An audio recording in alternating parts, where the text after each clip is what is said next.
que es quiasma y la cintilla óptica. Esta es la emergencia del tercero motor ocular común. La emergencia del cuarto viene de la cara posterior.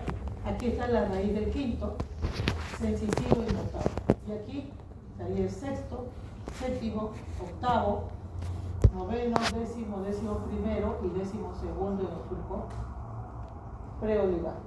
Pueden reconocer entonces aquí en el bulbo el surco medio anterior, el surco bulbo protuberancial, la decusación piramidal, la pirámide, el surco preolivar, la oliva vulvar, el surco posolivar.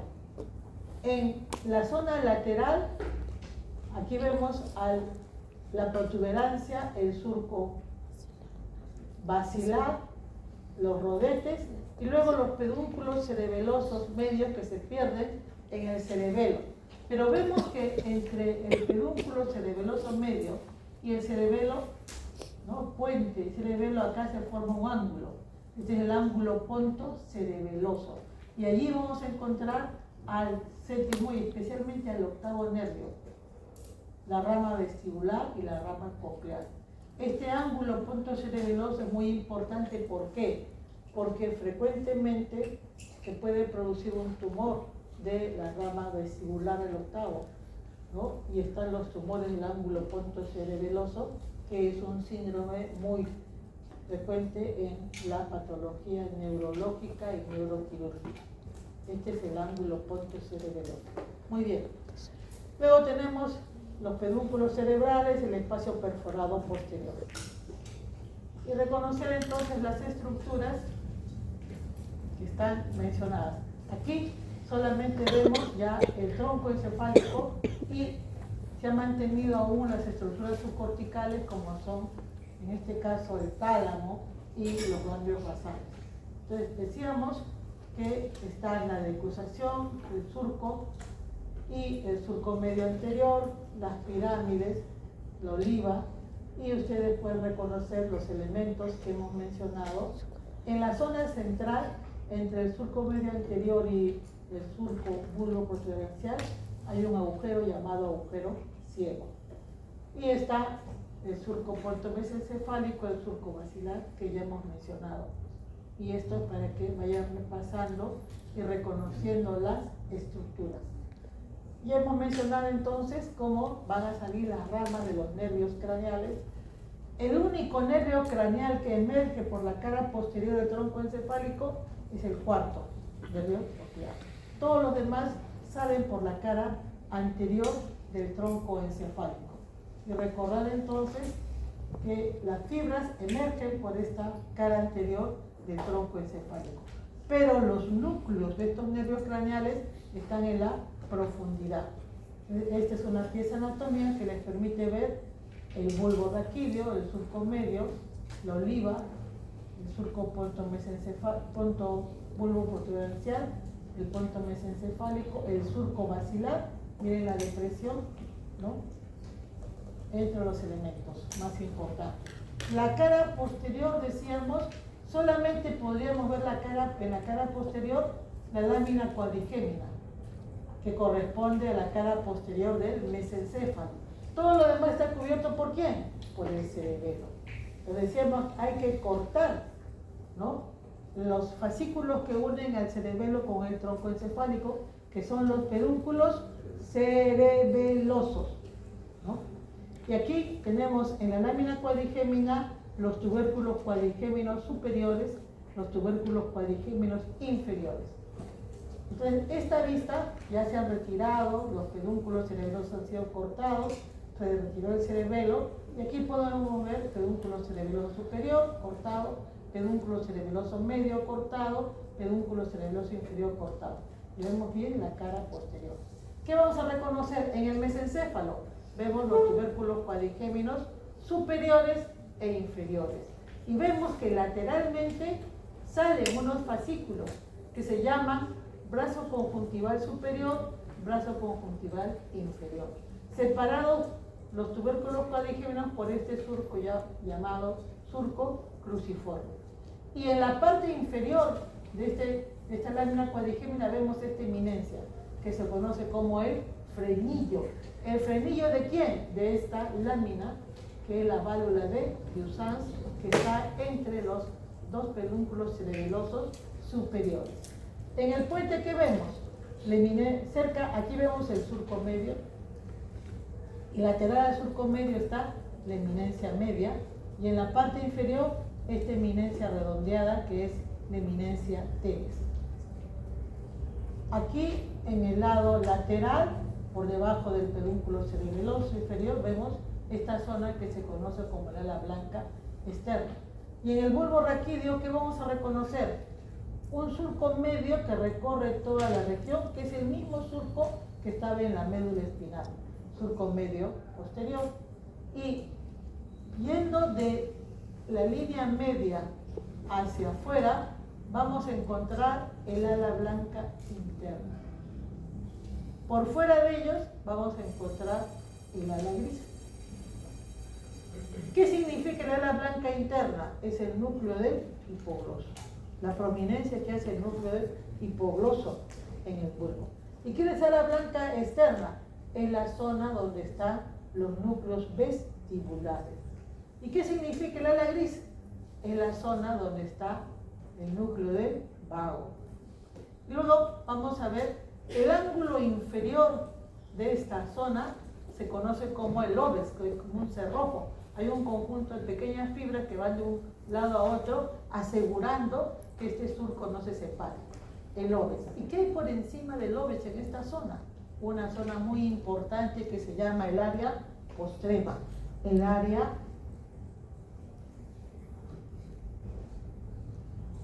buenos días. ¿Se acuestan o van a dormir? Bien, entonces, esta zona, el área postrema, es importante. ¿Por qué? Porque en esta zona hay áreas del cerebro que todos nos dicen que está la barrera hematoencefálica que impide que cualquier elemento pase de la sangre al sistema nervioso. La barrera hematoencefálica. Pero hay zonas del sistema nervioso del cerebro donde no hay barrera hematoencefálica. Y una de esas es el área postrema.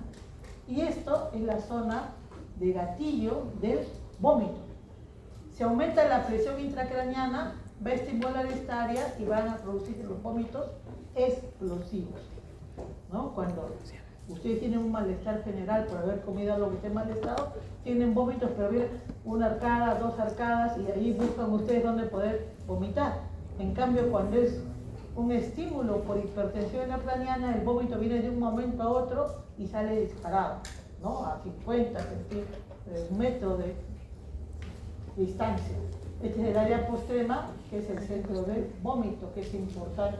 Y especialmente lo hay en el hipotálamo. Hay varias áreas sin barrera hematoencefálica. Muy bien. Y luego vemos aquí a los conocidos. Este es el haz de Gol, el haz de Burgard, y acá está la masa o clava y el tubérculo cuneiforme, o núcleo de Gol y núcleo de Burgard. Aquí la vía sensitiva, táctil, epicrítica y propioceptiva consciente llega a estos núcleos y se acabó. Ya no hay vía sensitiva, epicrítica, ya no hay cordón posterior, aquí desaparece la vía. Y en esta zona comienza a surgir el pedúnculo cerebeloso inferior. Entonces vamos a ver este esquema donde vamos a reconocer el bulbo, el puente y el mesencéfalo. La zona, decíamos, la cara posterior del bulbo y del puente van a formar el piso del cuarto ventrículo. Ese piso del cuarto ventrículo tiene la forma romboidal, ¿no? De un rombo. Si pasamos una línea horizontal a nivel del puente, podemos separar ese rombo en un triángulo superior y un triángulo inferior. Bien, entonces, en el caso específico del bulbo raquídeo, el bulbo tiene una mitad inferior que es muy similar a la médula y tiene una mitad superior que forma parte ya del piso del cuarto ventrículo. Vamos a ver entonces los elementos: el surco medio posterior, el surco intermedio posterior y los haces de Gol, los haces de Burgard. Llegando el haz de Gol a a su núcleo. ¿Cuál es su núcleo? El núcleo de Golgi, conocido como masa o clavo. Y el haz de Burda llega a su núcleo que se llama el tubérculo cuneiforme. Ahí se acabó la vía táctil epicrítica, ¿no? Y la propioceptiva consciente. Y luego todo esto era el cordón lateral, ¿no? Hacia el lado. Luego tenemos el pedúnculo cerebeloso inferior cortado. Se van separando y aparecen estas fibras, son las estrías acústicas. Y luego tenemos a lo largo el surco medio y por fuera del surco medio, ¿no? Hay otro surco que se llama el surco limitas o limitante. Entonces vamos a tener esta formación triangular que se conoce como el trígono del hipogloso o ala blanca interna. Y por fuera de en la parte inferior, el trígono del vago o ala gris. Más hacia arriba, ya cerca a la protuberancia, vamos a encontrar en la zona medial esta eminencia redondeada que se llama eminencia tereso colículo del facial. ¿Por qué? Porque a ese nivel está el núcleo motor del facial. Luego, por fuera de esto está esta zona amplia que es el ala blanca externa o área vestibular, donde decíamos que encontramos a quienes, a los núcleos vestibulares. Recuerdan haber visto al octavo nervio, el componente vestibular, viene acá. Y luego el pedúnculo cerebeloso medio cortado, que viene de la protuberancia, la eminencia media, y luego el pedúnculo cerebeloso superior. Pedúnculo cerebeloso superior que en su parte más superior tiene una pequeña banda, ¿no? Un velo, el velo medular superior o válvula de Piosaz. Y en el mesencéfalo los tubérculos cuadrigéminos superior e inferior separados por el surco cruciforme y después el brazo conjuntival superior que relaciona el colículo superior con la vía visual, como el cuerpo geniculado medial, y el tubérculo cuadrigémino inferior, el brazo conjuntival inferior, que lo relaciona con el cuerpo geniculado medial o vía auditiva. Muy bien. Y esta eminencia que ven no corresponde a la zona, pero deben saber que esto es la epífisis, que ya corresponde al diencéfalo. Esta es la característica morfológica macroscópica de la cara posterior del tronco encefálico. Y lo vemos acá, in situ, ¿no? Vemos el surco medio, el haz de Golgi, Burda, tubérculo con masa clava, tubérculo cuneiforme, el piso del cuarto ventrículo, y aquí vemos los pedúnculos cerebelosos, aquí la lámina cuadrigémina, y aquí miren, qué bonito se ve debajo del tubérculo cuadrigémino inferior, por debajo de él, aquí está el cuarto nervio, emergiendo el cuarto nervio patético, el único que se origina acá, por la cara posterior.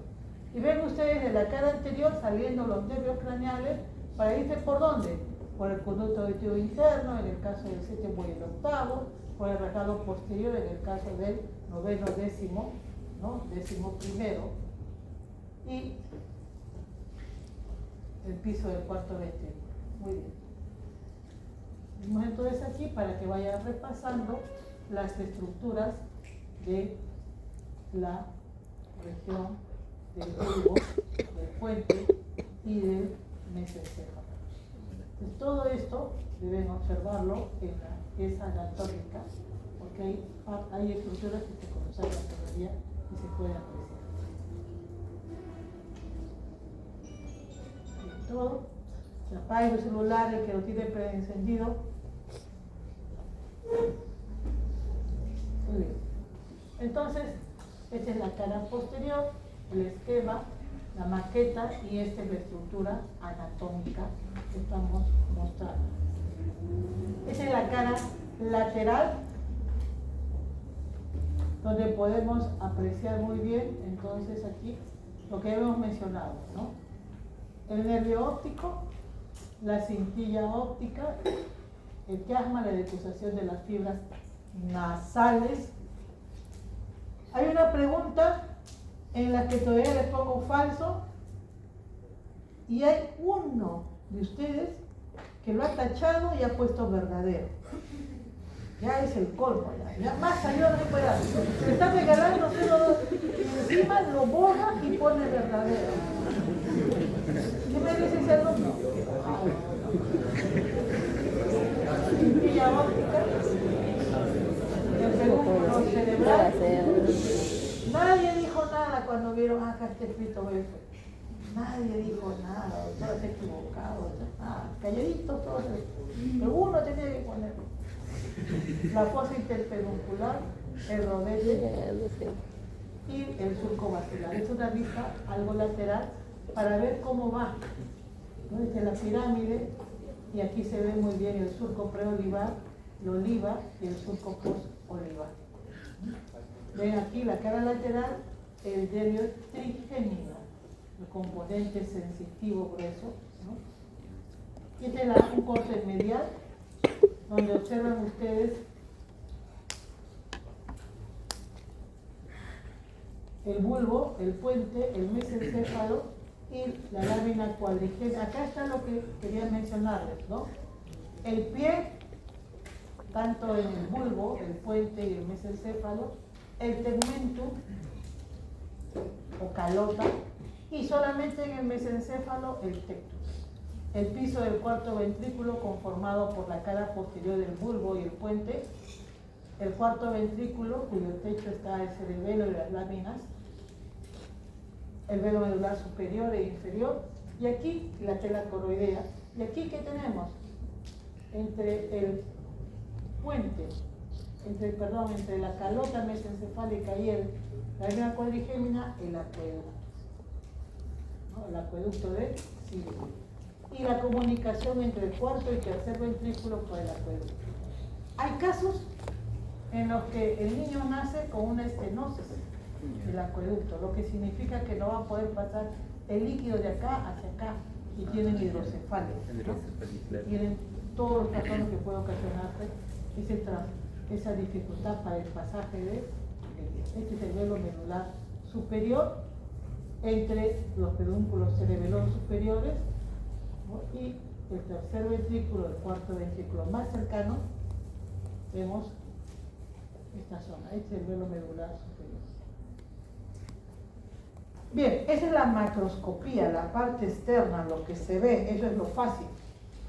Ahora viene, bueno, un poquito más complejo, cómo se organiza, así como en la médula espinal vimos los diferentes fascículos, cómo se originaba la vía sensitiva, cómo descendía la vía motora, cómo se organizaba segmentariamente la médula. Aquí, el tronco encefálico es una continuidad de la médula para el tema de la inervación de la cabeza. Hay fibras sensitivas que van a llegar al tronco encefálico para informar de los estímulos que llegan a la cabeza. Hay núcleos motores que van a enviar sus fibras para dar inervación a músculos de la cabeza, pero también a vísceras que están en las cavidades torácica, abdominal y pélvica. Bien, entonces la sustancia gris va a formar dos tipos de núcleos. Los núcleos de los nervios craneales, similares a los que hemos visto en la médula espinal, y los núcleos propios del tronco encefálico. ¿Por qué? Porque la médula espinal es la primera estructura simple, sencilla, para que el individuo pueda recibir información y enviar respuestas, ¿no? Organización sencilla. Pero el tronco encefálico es una zona que aparece posteriormente en la evolución de los individuos, de los seres vivos.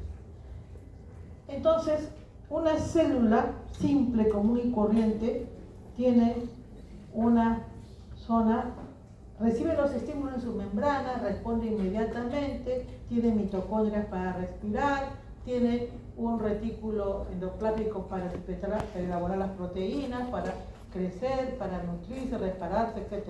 Eso es sencillo en una célula, en un ser unicelular. Pero ¿qué pasa con un ser mucho más evolucionado, multicelular?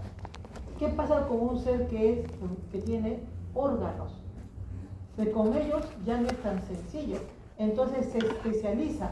Tiene un grupo de células que van a formar órganos que se van a encargar de esas funciones, de la función respiratoria, de la función digestiva, de la función cardíaca, de la función endocrina, etc.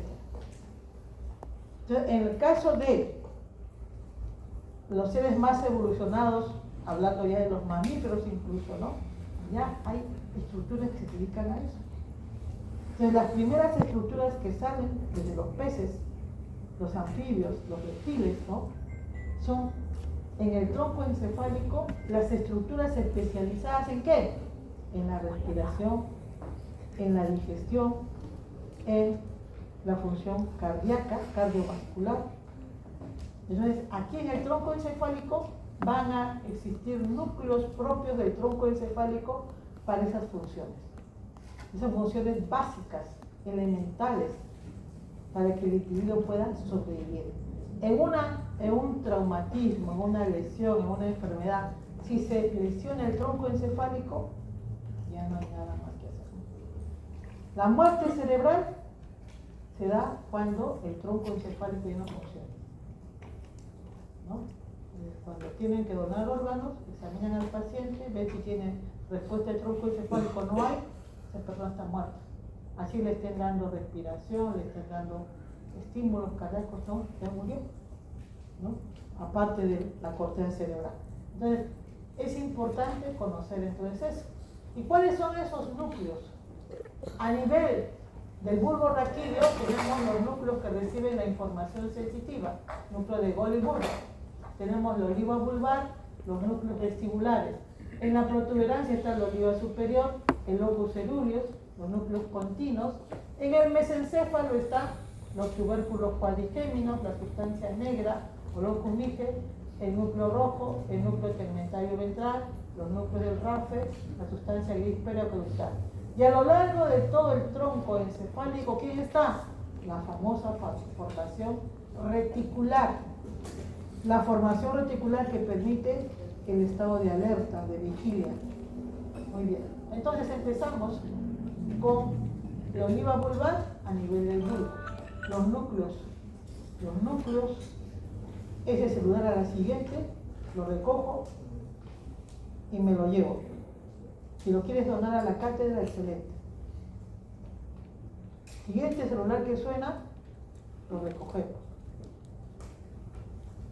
Muy bien, aquí tenemos en el bulbo entonces los núcleos de Golgi y Burda, ¿no? A nivel del mesencéfalo, la sustancia negra o locus níger. El núcleo rojo, la lámina cuadrigémina con los tubérculos cuadrigéminos superiores e inferiores, y a lo largo de todo el tronco encefálico, la formación reticular. Entonces, en médula habíamos visto que la sistematización de la sensibilidad táctil epicrítica y propioceptiva consciente tenía receptores encapsulados, uso neuromuscular, órgano tendinoso de Golgi, ¿no? Los corpúsculos de Pacini, los corpúsculos de Meiner, etc. Receptor encapsulado en la periferia. Primera neurona en el ganglio espinal dorsal y se dirigía a la médula, atravesaba la zona de Eisenhower y se iba directamente al cordón posterior para formar los haces de Golgi y Burda, ¿no? Y comenzaba a ascender. ¿Hasta dónde asciende? Hasta el bulbo raquídeo. Ahí vamos a encontrar a los núcleos de Golgi y Burda, que ya lo hemos visto, la masa o clava del tubérculo cuneiforme. Entonces, la vía de Golgi y Burda llega a los núcleos. Hace sinapsis con la segunda neurona, que está en los núcleos de Golgi y Burda. Y los axones van hacia adelante, cruzan la línea media, ¿no? Y se van a ubicar detrás de la pirámide, tomando el nombre de lemnisco medio o cinta de rey medio. Rey es el apellido de la persona que describe esto, por eso va con mayúscula. Cinta de rey medio. Y allí tenemos la decusación sensitiva, somática, propioceptiva consciente. Famosa decusación sensitiva, ¿dónde? En el bulbo raquídeo, en la parte posterior. Por eso que decíamos, en la parte posterior, una vez que llegan los núcleos de Golgi y Burda, desaparece el cordón posterior que trae información sensitiva. Y esta es una lámina tomada de Netter. Allí tienen los núcleos de Gol y Burdas, más bonitos, ¿no? Dibujados más bonitos. Y ahí tienen la vía. Los haces llegando, hacen sinapsis con la segunda neurona y los axones de la segunda neurona van hacia adelante, cruzan la línea media y se ubican detrás de la pirámide. ¿Y forman qué cosa? El lemnisco medio. Y esas neuronas, esos axones comienzan a ascender. Lemnisco medio o cinta de Rey media. Y ahí lo han visto en los esquemas que van a encontrar ustedes, van a encontrar la famosa decusación sensitiva en el bulbo raquídeo. ¿Qué pasa después? Estos núcleos de Gol y Burdas envían sus axones que ascienden ¿hasta dónde? Hasta el tálamo óptico, ¿no? El lemnisco medio, cinta Rey media, asciende hasta el tálamo óptico. ¿Hasta dónde? Al núcleo ventroposterolateral del tálamo óptico. ¿Cómo se llama esa vía? La vía lemniscal. Si es el lemnisco del lado derecho, ¿de dónde está llevando la información? Del hemicuerpo izquierdo. Aquí ya se produjo la decusación, por lo tanto va a llegar al hemisferio cerebral, ¿no es cierto? Del mismo lado en este caso, a estas alturas ya. Muy bien. Y ahí lo tienen en los esquemas de bulbo raquídeo, donde van a encontrar detrás de la pirámide, aquí está el lemnisco medio, en la forma de un triángulo rectángulo. ¿Ven? Fácil. Y esto se ve en los cortes. Se ve. De las pocas cosas que se ven en los cortes de bulbo, se ve la pirámide, el lemnisco y la oliva. Aquí tenemos entonces la otra estructura importante, la oliva vulvar. Un núcleo ovoide, grande, ¿no? Que es un núcleo que interviene en la motilidad, núcleo motor. Aquí van a llegar fibras de la médula espinal formando el enlace espino-olivar. Y salen fibras que se van a dirigir hacia la médula espinal, olivo espinal, y hacia el cerebelo, contribuyendo a la calidad del movimiento, especialmente de las áreas superiores. Olivo, aquí está. Y es tan importante que miren toda la masa que ocupa. Es un núcleo bastante voluminoso, que tiene inclusive su accesorio dorsal y accesorio ventral medial. Y ahí lo van a ver, ¿no? Corte típico de bulbo raquídeo, donde se ve la pirámide, el lemnisco, y aquí la oliva vulvar. Un corte histológico destaca el surco medio, las pirámides, la oliva, y detrás de él el lemnisco medio. Este es un corte histológico, así se ve. Luego tenemos el puente. En el puente vamos a ver en la mitad anterior, en la zona del pie, ¿no? Cómo va a estar el conjunto de fibras que van a constituir las fibras que van a formar el pedúnculo cerebeloso medio. ¿Qué vemos entonces aquí en un corte de puente? El surco basilar, ¿no? Y luego, cuando la vía auditiva, el octavo nervio, la rama coclear, llega al núcleo coclear ventral, más del 50% de las fibras auditivas cruzan la línea media. Y ese fascículo que cruza se llama, ¿no?, el cuerpo trapezoide. Y el cuerpo trapezoide comienza a ascender para llegar a la oliva superior y después a los núcleos auditivos, como tubérculos cuadrigémenos inferiores y luego el cuerpo gestionado medial. Entonces vemos aquí. Y además, ¿qué hay en el puente? Hay numerosos núcleos llamados los núcleos continuos, que son un núcleo de estación motor de la vía motora frontal y que va a dirigirse luego hacia el cerebelo. Entonces aquí vemos un corte de protuberancia, vemos los fascículos y la vía. Y vemos los núcleos continuos, la oliva, núcleos vestibulares. Este es un corte de mesencéfalo, donde se puede apreciar el pie del pedúnculo cerebral, la calota mesencefálica y la lámina cuadrigémina. ¿Quién separa el pie de la calota? La sustancia negra que ven acá. ¿Y qué hay en la calota mesencefálica? El núcleo rojo. En la parte posterior vemos el acueducto. ¿Quién rodea el acueducto? La sustancia gris periacueductal. ¿Y qué pasó de las vías sensitivas? Las vías sensitivas, tanto el haz espinotalámico lateral anterior y el lemnisco, forman una escuadra llamada la escuadra sensitiva en esta región, en la zona de la calota. Muy bien. Aquí volvemos entonces. Está la sustancia negra entre el pie y la calota. La sustancia negra está conformada por neuronas que contienen, ¿no?, depósito de melanina, de ahí el color negruzco, y estas neuronas elaboran dopamina, de ahí el nombre de neuronas dopaminérgicas. La dopamina es un neurotransmisor importante para intervenir en la actividad motora. Estas fibras nigroestriadas terminan en los ganglios basales. Estas fibras nigroestriadas modulan la actividad de los ganglios basales en su relación con el tálamo y la corteza cerebral. El haz nigroestriado entonces permite el control de esto. Hay fibras estrionígricas que vienen de los ganglios basales a la sustancia negra y la sustancia negra a los ganglios basales. Ida y vuelta. ¿Por qué es importante? Porque esta vía nigroestriada permite, facilita el movimiento.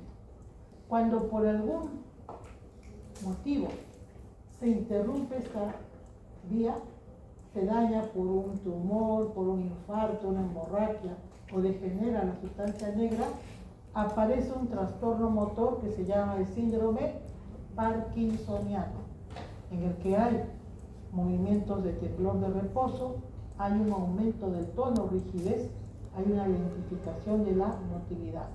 El síndrome parkinsoniano puede tener varias causas, pero cuando es por una enfermedad degenerativa en el que mueren selectivamente las neuronas, se llama enfermedad de Parkinson. Enfermedad de Parkinson. Muy bien. También el uso de antipsicóticos, como haloperidol, ¿no?, puede producir un síndrome parkinsoniano secundario. Y ahí lo tienen, la sustancia negra, y este es el típico paciente parkinsoniano. En flexión, con temblor de reposo, con rigidez y que camina lento. Muerte selectiva de las neuronas dopaminérgicas. Y ahí lo tienen. Este es el mesencéfalo normal, este es el mesencéfalo anormal. Que incluso algunas veces puede ir asociada a la muerte de la neurona con un depósito llamado los cuerpos de Lewy, y que puede ir también asociado a una demencia, cuerpos de Lewy, ¿no?, que mata al paciente. Y luego tenemos aquí los colículos superiores. El núcleo rojo es un núcleo que está en plena calota mesencefálica, donde característicamente este núcleo rojo tiene fibras que vienen directamente del lóbulo frontal. Se llaman las fibras frontorúbricas. Y desde el núcleo rojo salen fibras que descienden, cruzan la línea media y descienden a lo largo del tronco y a lo largo de la médula espinal. Será tan importante que van junto con el haz córtico espinal. Hay fibras córtico-rubrales, hay fibras rubroespinales y van a estar contribuyendo a la adecuada motilidad de la parte distal de las extremidades superiores. Frontopontinas, rubroespinales. Ahí está el núcleo rojo, en plena calota.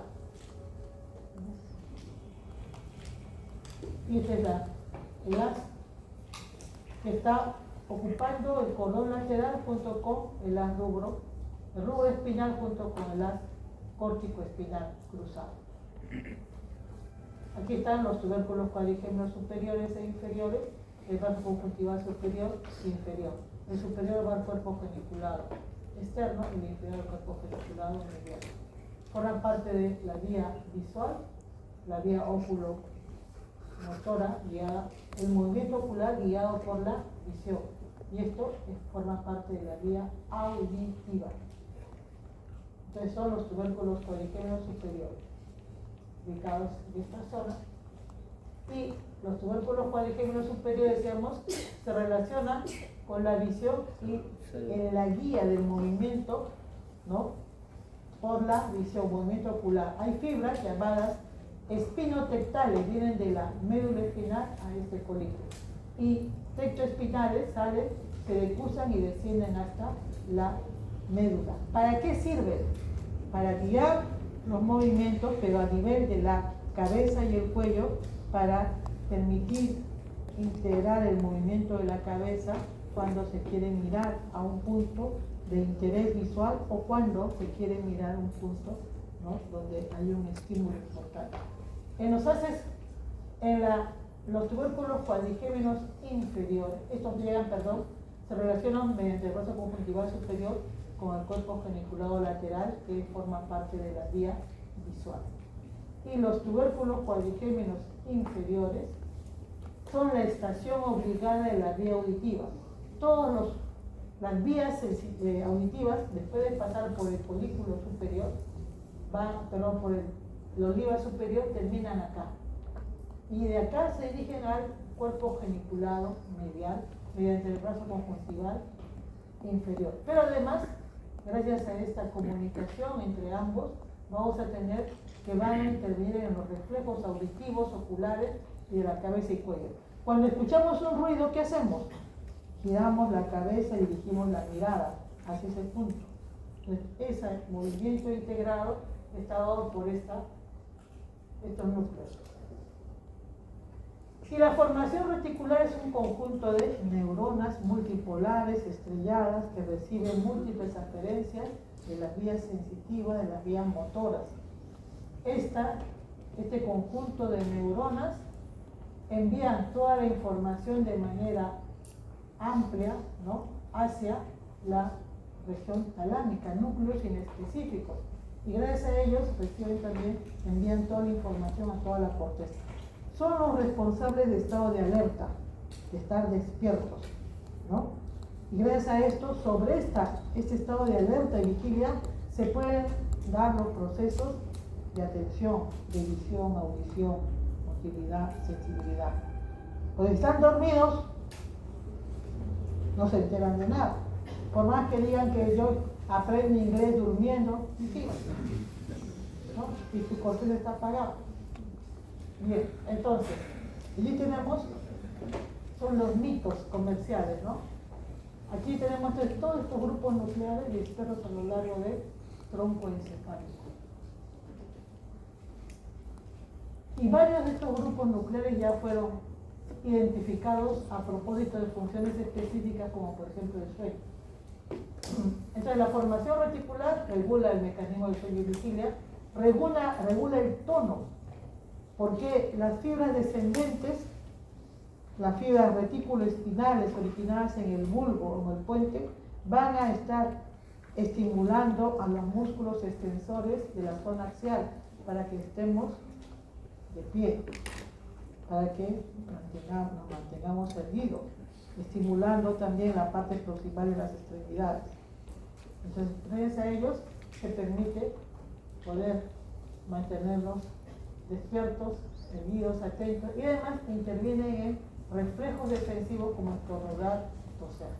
Hay varios grupos nucleares, como en el mesencéfalo, en la protuberancia, en el bulbo raquídeo.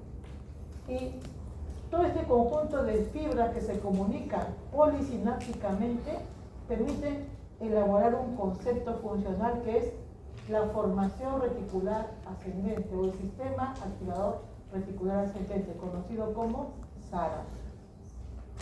Cuando se lesiona SARA, se acabó todo. El paciente entra en estado de sopor, estuporoso y coma. Y el coma es el estado previo a la muerte, cuando hay lesión estructural.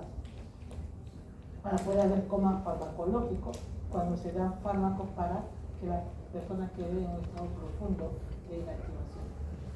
Entonces, esto es el esquema: sistema reticular ascendente, fibras aferentes múltiples, sensitivas, motoras. Y todo esto se va al tálamo para estimular justamente a la corteza. Y este sistema entonces mantiene el estado de alerta. Y sobre eso se puede dar, decíamos, los estados ya conscientes. Incluso se recibe información, no solamente externa, ¿no? Puede ser que hay estos días que hay cambio de clima, por el calor ustedes se quedan sobre la cama casi destapados y están soñando que de pronto están en el polo y sienten frío. Se despiertan y ¿qué pasó? La ventana abierta, cambió la temperatura y estamos a 11 grados, se mueren de frío. Es el estímulo externo que los ha despertado y dice: despiértate porque está haciendo mucho frío y te puedes enfermar. El estímulo es externo. Pero también puede ser que ustedes tomaron mucha agua, a las 11 de la noche fueron a dormir y de pronto sueñan que están buscando un baño y que van al baño y que orinan y que sin embargo siguen con ganas de orinar. Y nos molesta y les duele hasta que se despiertan. Y están con la vejiga llena, tienen que ir a un estímulo interno los ha despertado. No necesariamente tiene que ser externo. O tienen un dolor, han comido un alimento que está un poco mal, ¿no? Entonces tienen cólicos, lo despierta el cólico, el dolor. Hay estímulos externos e internos que pueden estar alterando el sueño y estimulando la formación reticular para ir a cumplir con una función defensiva. Pero puede ser, y les ha pasado muy probablemente cuando eran niños, que la mamá les cuesta levantar a la mañana para que vayan al colegio a las 6 o 7 de la mañana, lucha con los chicos para que se levanten. Pero ocurre que un día probaron un paseo y hay que estar a las 6 de la mañana en el colegio. La mamá va, ¿y qué cosa? A las 5 y este chiquito listo, preparado para salir. ¿Por qué?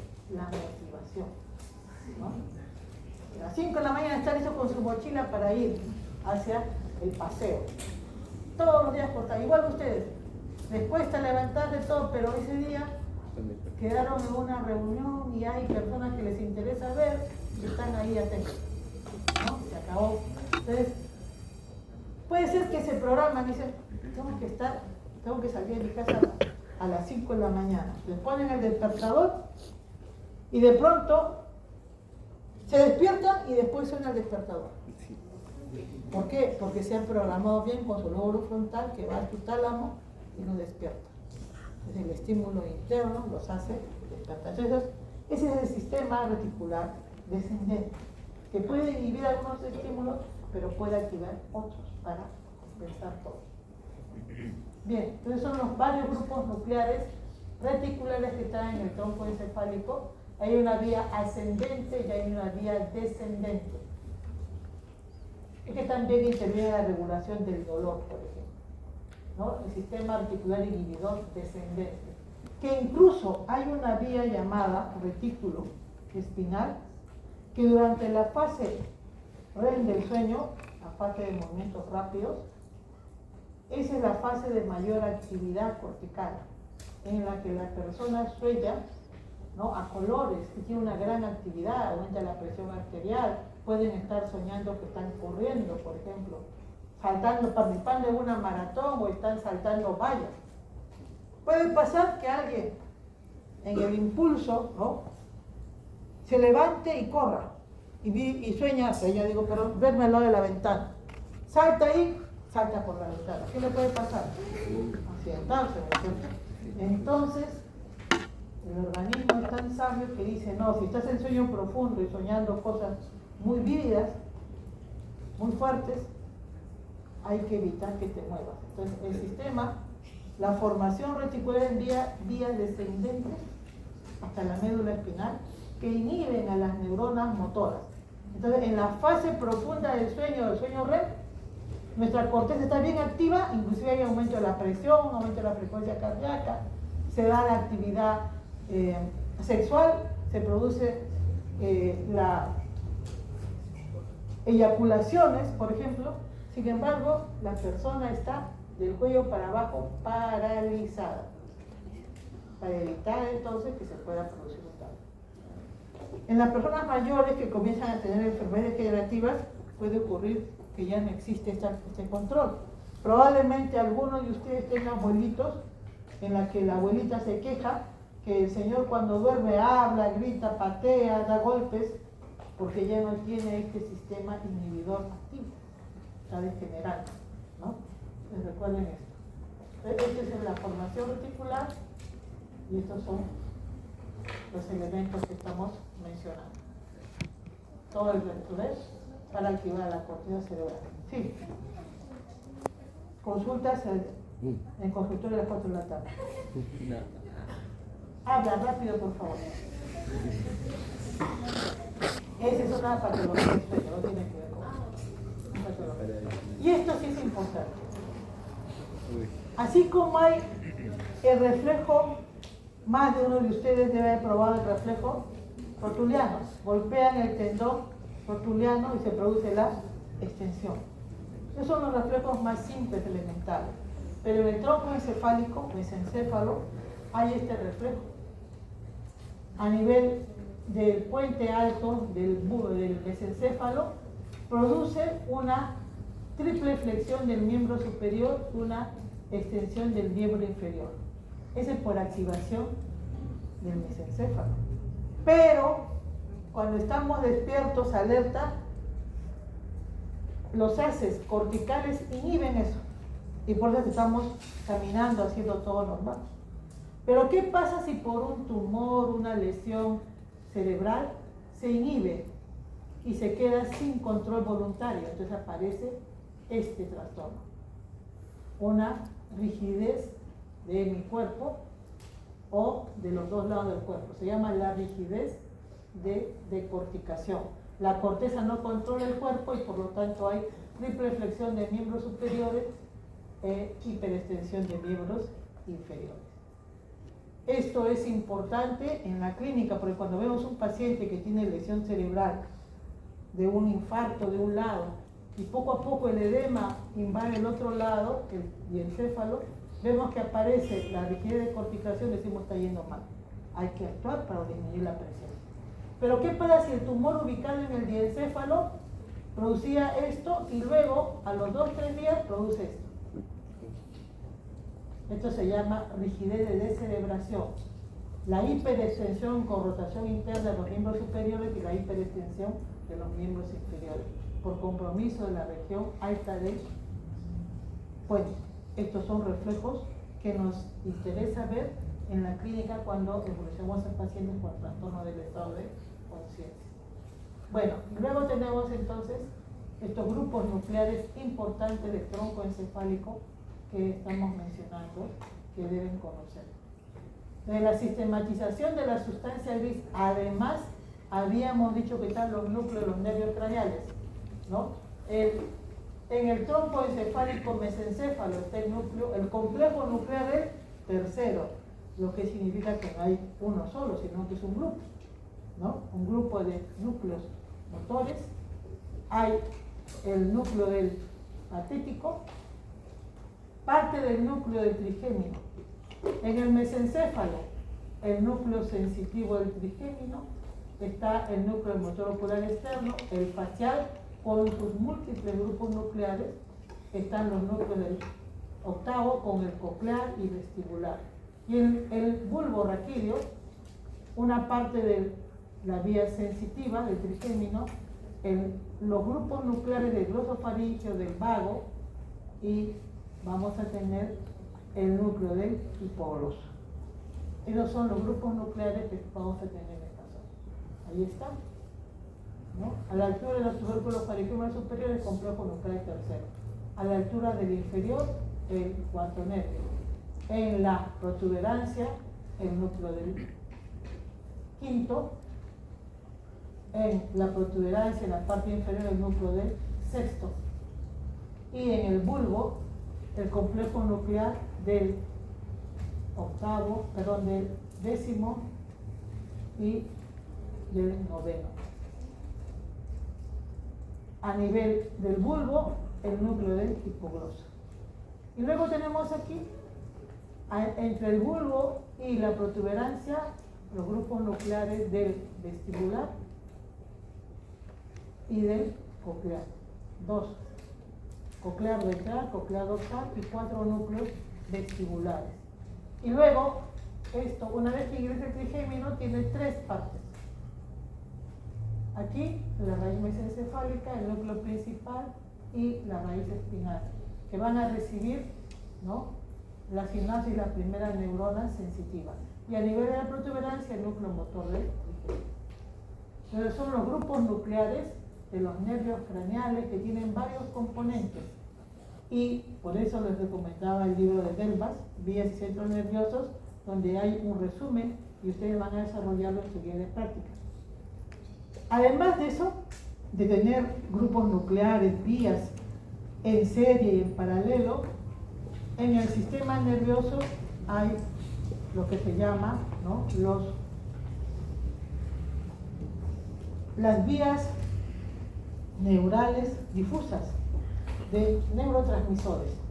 El sistema colinérgico tiene un conjunto de neuronas que están ubicadas periféricamente en los ganglios simpático, parasimpático, en la unión neuromuscular, pero a nivel del sistema nervioso central van a estar a nivel del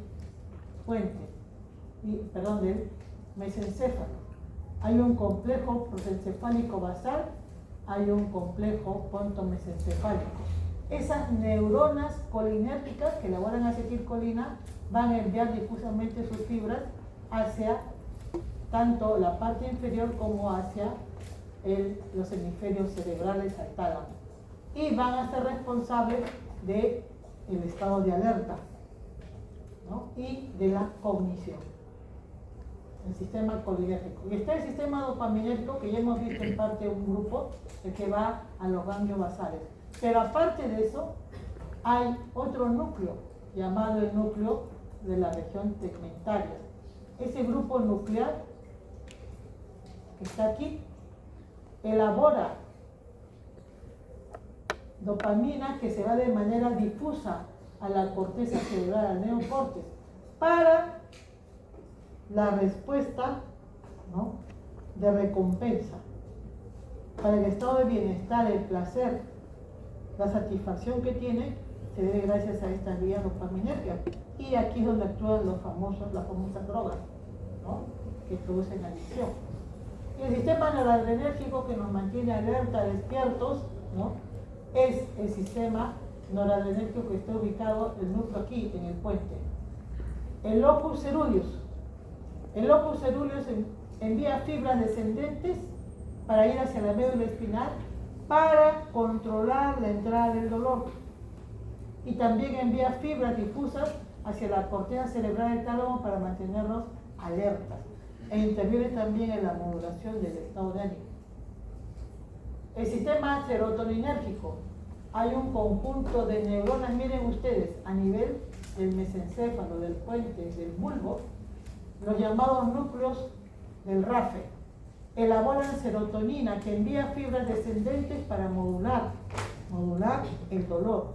Fibras ascendentes que van hacia la corteza cerebral para modular el estado de ánimo. Muy probablemente han escuchado ustedes hablar de los antidepresivos, ¿no?, inhibidores, ¿no?, ¿de quién? De la recaptación de serotonina. ¿Qué significa? Un neurotransmisor es elaborado, debe llegar a la fibra, a la neurona postsináptica, y después de actuar desaparece, es eliminado. O sea, el neurotransmisor no es que se secrete y queda ahí eternamente, no, inmediatamente cumple su función y es eliminado. Pero cuando hay depresión, los fármacos lo que van a hacer es evitar que se degrade la serotonina y así tienen más tiempo para actuar y así pueden modular mejor el estado depresivo, ¿no? Esa es la explicación. ¿Entienden? Entonces, hemos visto que la médula espinal tenía vías ascendentes, y hemos visto dónde van esas vías, y tiene vías descendentes, y hemos visto dónde se tienen esas vías que están en la médula espinal. La sistematización de la sustancia blanca, entonces, consta de ¿qué? Vías ascendentes, que hemos visto, el haz de Golgi-Burda, que termina en los núcleos de Golgi-Burda, el haz espino-olivar, que termina en la oliva, el haz espino-cerebeloso directo, va al cerebelo, en el mesencéfalo, ¿quiénes terminan? El haz espino-cerebeloso cruzado y el haz tectoespinal. En el bulbo y en el puente terminan los haces espinoreticulares. Pasan por el tronco encefálico el haz espinotalámico anterior y lateral. Se origina en el bulbo raquídeo el lemnisco medio, que va al tálamo, que lleva las fibras sensitivas, táctiles y proprioceptivas. Estas son las vías ascendentes. Vías ascendentes, entonces, Golgi-Burda, información táctil, epicrítica y proprioceptiva. Hay una organización somatotópica, recuerden ustedes, que lleva la vía de Golgi, que lleva la vía de Burda. Vías ascendentes que se originan en el bulbo, el lemnisco medio o cinta raíz media, va a llegar hasta ¿dónde? Hasta el núcleo ventro-posterolateral tálamo. Y ahí lo tenemos. Y luego, hemos visto ya la decusación sensitiva.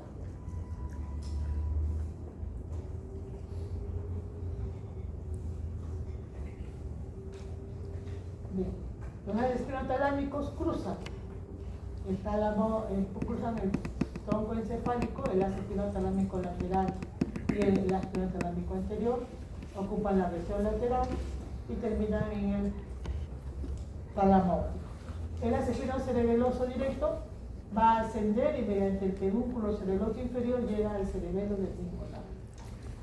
El indirecto asciende hasta el mesencéfalo. Allí las fibras se decusan y terminan por el pedúnculo cerebeloso superior en el cerebelo. Ahí lo tienen ustedes, ¿no? Muy bien. Y ahí vemos entonces las vías sensitivas que ascienden, igual que ocupan el tronco, vías ascendentes del tronco encefálico, ¿no? Que tenemos la vía sensitiva, la vía que lleva la información espinocerebelosa, tanto ipsilateral como contralateral. Las vías descendentes.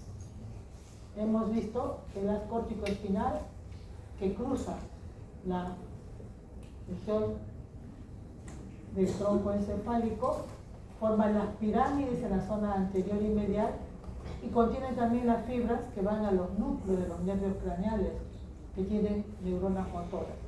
Y este es el haz córtico continuo. Estas vías vienen de la corteza cerebral. Y hay también vías descendentes que se originan en el tronco encefálico: rubro espinal, retículo espinal medial y lateral, tectoespinal, olivo espinal y vestíbulo espinal medial y lateral.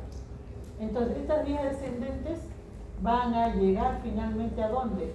A la neurona motora inferior.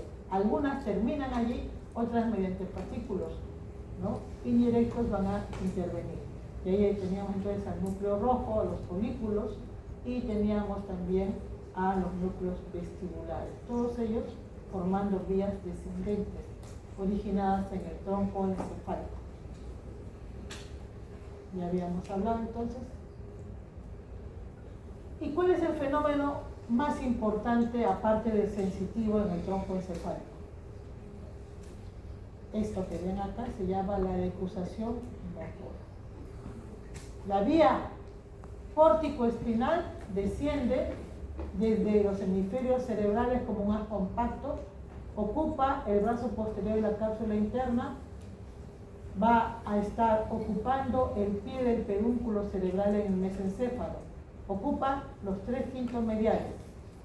Las fibras que van a los núcleos, los nervios craneales, ocupa la rodilla de la cápsula interna y a nivel del tronco encefálico ocupa el tercio más medial. Las fibras córtico-espinales van compactas hasta que llegan a la protuberancia. Ahí, debido a la presencia de los fascículos motores córtico-pontinos y puntos cerebelosos se fragmentan en pequeños partículas. Luego se reúnen como un haz compacto en el bulbo formando el haz córtico-espinal que ocupa la pirámide. Y en el tercio inferior del bulbo se decusan. Y es lo que vemos acá. De ser anterior y medial se van a ir al otro lado y hacia la zona lateral. Entonces vemos 90% de las fibras córtico-espinales se decusan en el tercio inferior del bulbo raquídeo, formando el haz córtico-espinal cruzado, que va a ocupar el cordón lateral de la médula espinal. 10% queda en el mismo lado, ocupando la zona medial, y se llama haz córtico-espinal medial. De ese 10%, 8% se decusa en el nivel que le corresponde. O sea, queda un 2% que queda ipsilateral. Esta es la famosa decusación piramidal, decusación motora voluntaria. Vean ustedes, todo el haz córtico-espinal, el haz córtico-nuclear, a nivel del tronco encefálico ocupa el pie del pedúnculo cerebral, ¿no? Y están las fibras córtico-espinales y córtico-nucleares. Las córtico-espinales se decusan en el tercio inferior, ocupan el cordón lateral. Y ahí lo tienen. Este es los tres quintos mediales de la vía cortical. La vía córtico-nuclear se va quedando en los núcleos de los nervios craneales, es la más interna. Se queda en el núcleo de los oculomotores, en el núcleo del trigémino, del facial, del hipogloso, de manera que en el bulbo ya no hay haz córtico-nuclear. El haz córtico-espinal sigue como un haz compacto y hay una organización somatotópica. Aquellos que van para los miembros superiores están más cerca de la línea media. Entonces, ahí tenemos los tres quintos mediales y para el rostro, para el brazo, para el tronco, para el miembro inferior. ¿Y cómo se van ubicando? Miren hacia la zona más cerca de la línea media, brazo, tronco, pierna. Y ahí están las vías, ¿no? Ya hemos hablado de estas vías y ahí está. Córtico-espinal cruzado, córtico-espinal directo. Haz rubro-espinal, haz retículo-espinal lateral, haz retículo-espinal medial, haz córtico-espinal directo, haz tecto-espinal, vestíbulo-espinal, olivo-espinal. Todos son descendentes.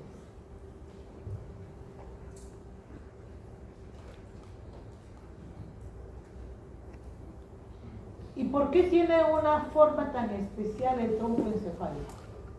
Porque en la médula espinal las neuronas son sensitivas y motoras. Así están, en forma de H. Pero en el tronco ocurre un fenómeno especial.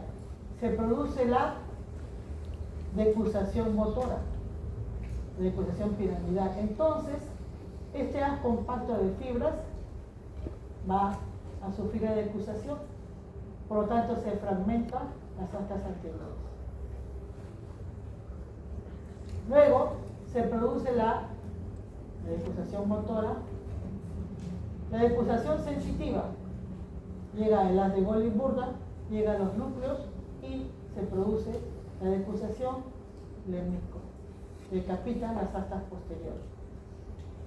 De manera que al final queda así el grupo de neuronas sensitivas motoras, el epéndimo. Pero luego el epéndimo se desplaza hacia atrás y se agranda para formar el cuarto ventrículo. ¿Así? Entonces, los grupos nucleares motores quedan al centro, los sensitivos lateralmente. Pero además, las estructuras del cuello y especialmente de la cabeza no tienen un origen somítico, ¿no? Sino tienen un origen diferente, ya cofranciales. Entonces, la estructura es diferente. Acá vamos a diferenciar neuronas motoras somáticas, neuronas motoras viscerales, y dentro de las neuronas motoras van a ser motoras viscerales general y especial. Vamos a ver las neuronas sensitivas. ¿no? Viscerales, generales y especiales. Y vamos a ver las neuronas sensitivas, somáticas, generales y especiales. Entonces, los núcleos de los nervios craneales van a ser más complejos en su composición y van a separarse así. Los diferentes componentes: motor somático, motor visceral general, motor visceral especial, sensitivo visceral general, sensitivo visceral especial, somático sensitivo general, somático sensitivo general especial. Los núcleos, acá van a estar los núcleos del tercero, cuarto, sexto, del hipogloso.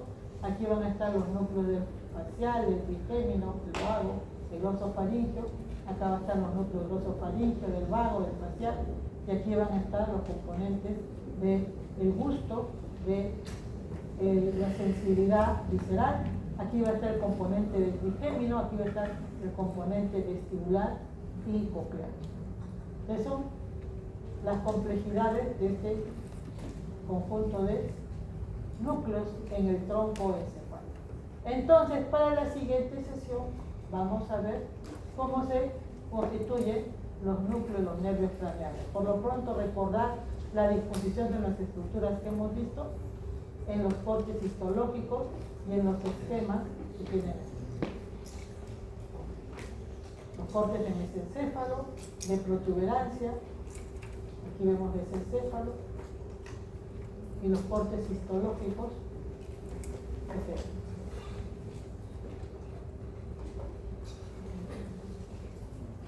En el tronco encefálico entonces hay vías ascendentes que terminan en el tronco, vías ascendentes que se originan en el tronco, vías descendentes que terminan en el tronco, vías descendentes que nacen y se originan en el tronco. Luego hay grupos nucleares segmentarios en el tronco, motores sensitivos, ¿no?, que dan respuestas reflejas. Y luego hay vías que ascienden y cruzan el tronco y hay vías que descienden y cruzan el tronco. Entonces hay que tener en cuenta. Muy bien. El tronco encefálico entonces tiene vías descendentes motoras para las extremidades del tronco, tiene vías somatosensoriales ascendentes de extremidades y tronco, núcleo de los nervios craneales y estructuras asociadas, conexiones con el cerebelo y el famoso sistema reticular ascendente, con grupos nucleares y grupos de neurotransmisores que nos mantienen despiertos, alerta. Y el lado cortico espinal entonces ocupa la zona anterior en el tronco, las vías somatosensoriales están ocupando la zona lateral y los núcleos nerviocraneales generalmente están en la zona cercana al piso del cuarto ventrículo. Y hay pedúnculos cerebelosos, uno termina en el bulbo, otro en el mesencéfalo. Hay fibras de proyecciones de neurotransmisores a lo largo del tronco encefálico. En la sustancia blanca entonces hay vías ascendentes, vías descendentes. En la sustancia gris hay grupos nucleares para la médula espinal y para el tronco encefálico. Muy bien, entonces hasta aquí lo que corresponde a las estructuras del tronco encefálico. Se les ha enviado también la guía de práctica para que puedan resolver las preguntas e integrar. La siguiente clase veremos nervios craneales y cerebelo. Muy bien. Pueden ir a